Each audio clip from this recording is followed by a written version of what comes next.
প্রথমেই রয়েছেন সুদূর সিলেট থেকে আগত বিশিষ্ট ইসলামী চিন্তাবিদ মাওলানা মোহাম্মদ শিবলু আহমেদ খান সিলোচি, খতিব, হাইপুর জামে মসজিদ, মৌলভীবাজার। আসসালামু আলাইকুম। ওয়ালাইকুম আসসালাম। তো এই রমজান মাসে আসলে একজন মুসলমান হিসেবে আমাদের কি করা উচিত, যদি আপনি একটু মাওলানা শিবলি আহমেদ খান একটু যদি বলতেন। আপনি পবিত্র রমজান মাস সিয়াম সাধনার মাস, রমজান মাস আত্মত্যাগের মাস, রমজান মাস রহমত মাগফিরাত নাজাতের মাস। এই মাস আল্লাহ পাক আমাদেরকে দিয়েছেন।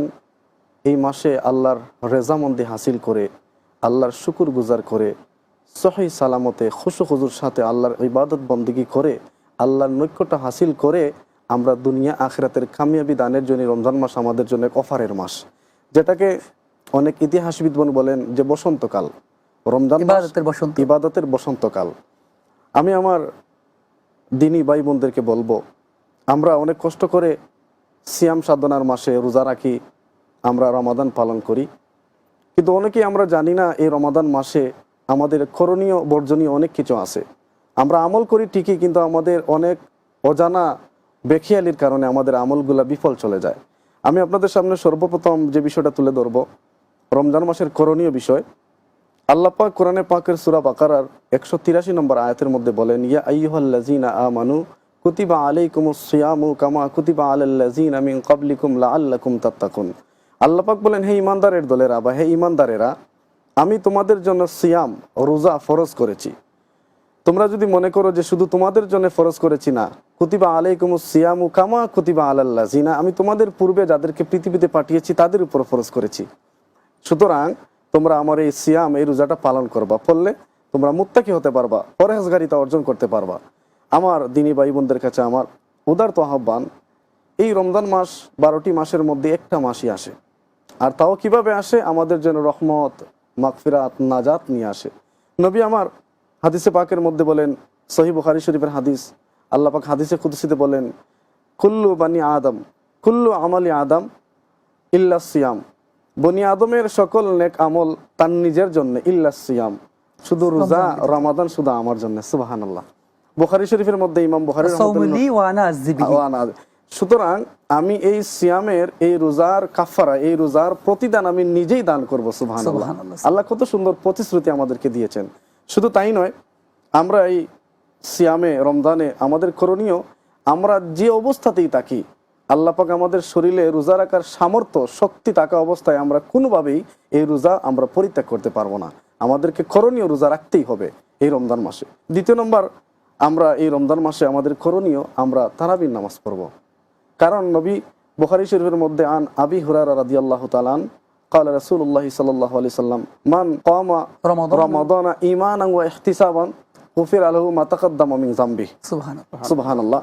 নবী আমার বলেন যে আমার যে উম্মত পবিত্র রমজান মাসে সে তারাবির নামাজ পড়বে অথবা কিয়ামুল লাইল করবে, আমি নবী বলে দিলাম আমার আল্লাহ পাক আমার ওই উম্মতকে কাল কিয়ামতের ময়দানে তার সমস্ত গুনাহ মাফ করে দেবেন। সুবহানাল্লাহ। তার মানে মোহতারাম আপনি বলতে যাচ্ছেন যে মান কমা রমাদানা, এই কমা দ্বারা এখানে তারাবি নামাজকে বোঝানো হয়েছে। জি জি জি, কিয়ামুল লাইল, যেটা মুফাসসিরিনে কেরাম মুহাদ্দিসিনে কেরাম ব্যাখ্যা করেছেন। তো আমার দিনী ভাই বোনদের কাছে উদারত আহ্বান থাকবে, রমজান মাসটাই হচ্ছে টোটালি ইবাদতের মাস। এখানে মানে অলসতা করার কোনো সুযোগ নাই, কারণ 11টি মাস আমরা হেলায় ফেলায় কাটিয়েছি। কারণ আল্লাহ পাক এই মাসকে বলেছেন আমার মাস, নবী বলেছেন শাবান আমার। তারপরে এই রজব মাস আসলে আমার নবী দোয়া করতেন, আল্লাহুম্মা বারিক লানা ফি রজব ওয়া শাবান ওয়া বাল্লিগনা রমাদান। কত মানে এই রমজান মাসের ফজিলত বর্ণনা করতে রজব থেকে শুরু হয়ে গেছে। তো আমার দিনী ভাই বোনদের কাছে উদাত্ত আহ্বান, রমজানের করণীয়, প্রথম রোজা রাখা লাগবে। দ্বিতীয় নম্বর, আপনাকে তারাবির নামাজ পড়তেই হবে, এটা কখনো ছাড় দেওয়া যাবে না।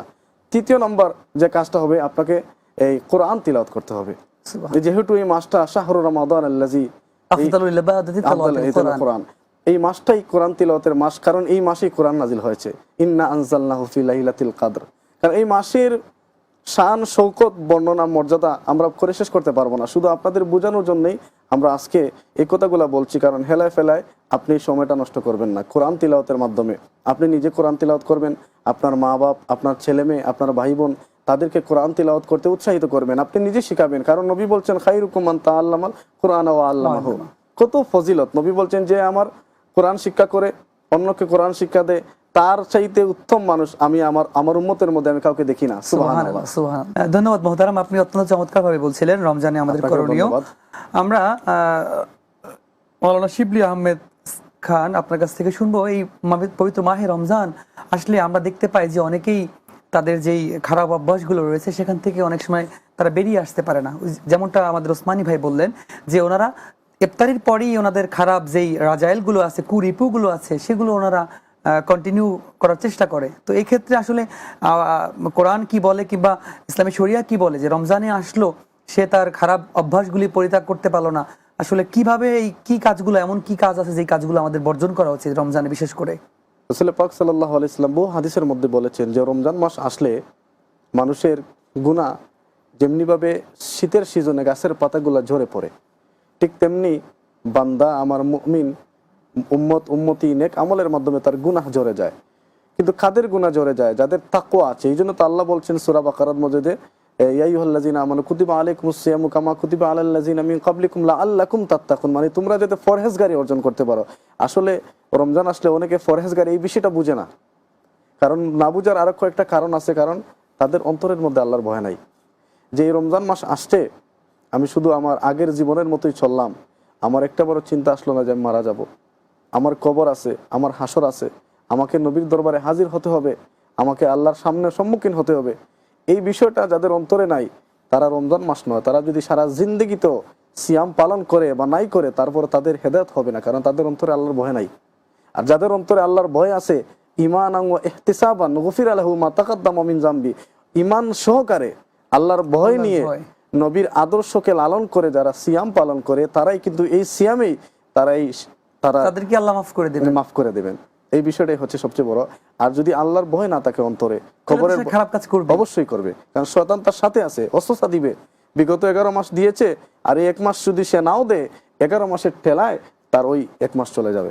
খারাপ কাজ থেকে বিরত থাকতেই হবে, কারণ সিয়াম মানেই হচ্ছে বিরত থাকা। এটা শুধুমাত্র যে আমি পানাহার থেকে বিরত থাকলাম, শুধুমাত্র খাওয়া থেকে বিরত থাকলাম এমন নয়, বরং আমাদের খারাপ কাজ, যত ধরনের খারাপ অন্যায়, অবিচার, মিথ্যা কথা, গীবাত, শিকায়েত থেকে শুরু করে যত রকমের খারাপ কাজ আছে সব কিছু থেকে নিজেকে বিরত রাখার নামই মূলত সিয়াম।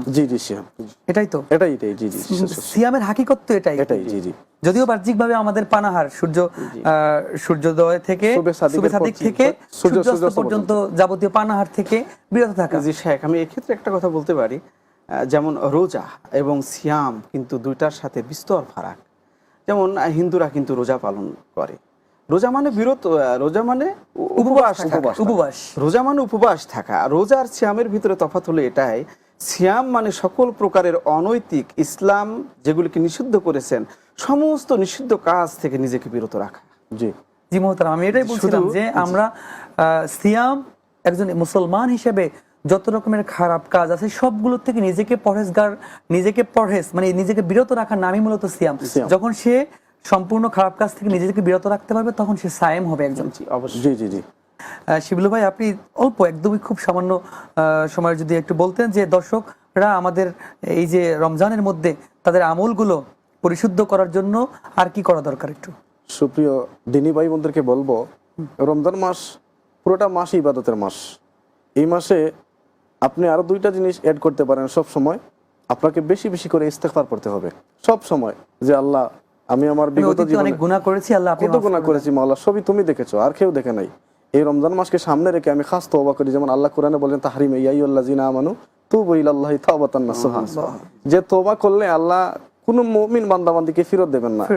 এই আশায় যদি সে তার নিজের ঈমান ঠিক রেখে খাস তওবা করে রমজানে, কারণ নবী হাদিসে বলেছেন ইফতারের আগে বান্দার দোয়া কবুল হয়। কত সুযোগ। জি, আপনি সুন্দর বলেছেন। এই মাগফিরাতের দশকে যেহেতু আমরা অবস্থান করছি, আল্লাহ সুবহানাহু ওয়া তাআলা অবশ্যই ইস্তেগফার করলে আমাদেরকে মাফ করবেন, এই প্রত্যাশা আমরা সকলেই করতে পারি। সুপ্রিয় দর্শক, আমরা অনুষ্ঠানের একেবারেই শেষ পর্যায়ে চলে এসেছি।